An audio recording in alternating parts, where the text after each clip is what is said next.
Hello, good day po mga ka-opinyon.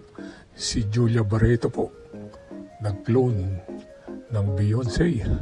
Grabe, talagang kwela-kwela tong batan to. May hila talaga to sa Itbulaga. Katawa siyang kumanta, no? Talagang matatawa ka.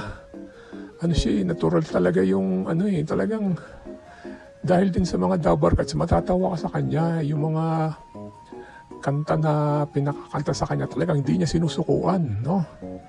Galing, tuwan-tuwa rin ako rito, no? Na napasama siya sa Dabar Cats, no? Ay, itong batan to, tawan-tawa talaga ako sa kanya, no? Ang cute pa. Kaya matatawa ka, lalo na yung nagpapasaan sila.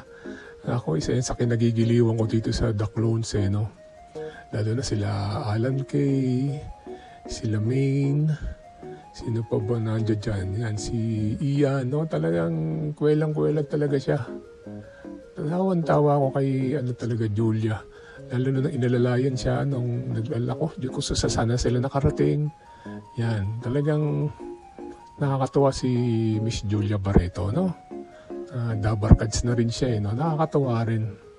Kaya tuloy-tuloy lang po tayo sa pagsubaybay sa susunod ng mga kabanata ng The Clones, pati ang Dabar Cats, no?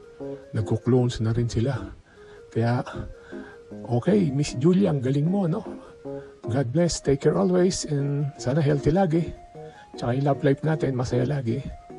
Thanks for listening. Please like and subscribe po. God bless.